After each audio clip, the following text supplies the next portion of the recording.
ये कहानी है एक लड़के की जो बहुत ही सरल स्वभाव, मेहनती और अपने काम के प्रति ईमानदार था। इनके पापा भी अभी कुछ समय पहले ही गुजर गए थे। अब घर की सारी जिम्मेदारियां इनके कंधों पर ही आ गई। इसी बात को ख्याल में रखकर जॉब की तलाश में इधर उधर भटकता रहा। एक दिन अखबार में एक ऐड देखकर बुलाए गए ऑफिस में जॉब इंटरव्यू देने के लिए चला गया। उस ऑफिस में आए सभी लोग पारी पारी अपना इंटरव्यू देकर चले गए।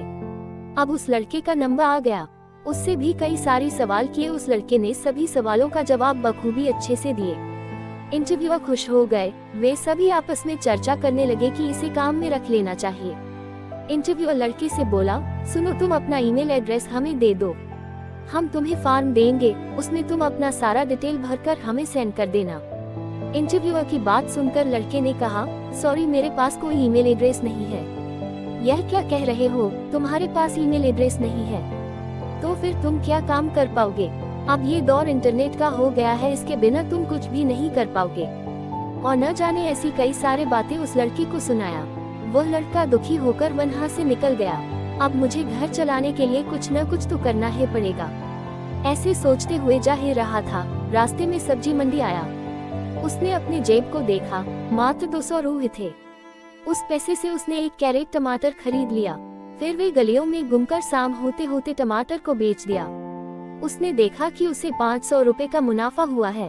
वे बहुत खुश हुए। उसने अगले दिन 2 कैरेट टमाटर खरीदा और गलियों में घूमकर बेच दिया। फिर अगले दिन 4 कैरेट, फिर 8 कैरेट, ऐसे करते करते उन्होंने खुद का ही फल सब्जी का दुकान खोल लिया। उसका दुकान खूब चलने लगा। वे वहाँ खूब प्रसिद्ध हुए। लोग उनके बारे में चर्चा करने लगे। चर्चा में होने के कारण अखबार वाले उनका स्टोरी कवर करने के लिए इंटरव्यू लेने आए। उसने अपना पूरा इंटरव्यू दिया। अखबार वाले ने बोला, तुम अपना ईमेल एड्रेस मुझे दे दो, मैं तुम्हें इस इंटरव्यू का एक प्रति सेंड कर दूंगा। फिर उस लड़के ने कहा, मेरे पास यदि ईमेल एड्रेस होता तो मैं यहाँ पर नहीं होता। लड़के ने अपनी सारी बात उसे सुनाया। मॉरल ऑफ द स्टोरी, ये कहानी हमें बहुत बड़ी सीख दे जाती है। यदि आपके पास किसी चीज की कमी है तो उस कमी को अपनी ताकत बनाओ और हर हाल में तुम मेहनत करते जाओ। कामयाबी आपके कदमों में होगी। तुम भी कुछ ऐसा कर दिखाओ कि दुनिया भी तुम्हारे जैसा ही करने लगे। ये कहानी आपको कैसे लगी, हमें कमेंट जरूर करें।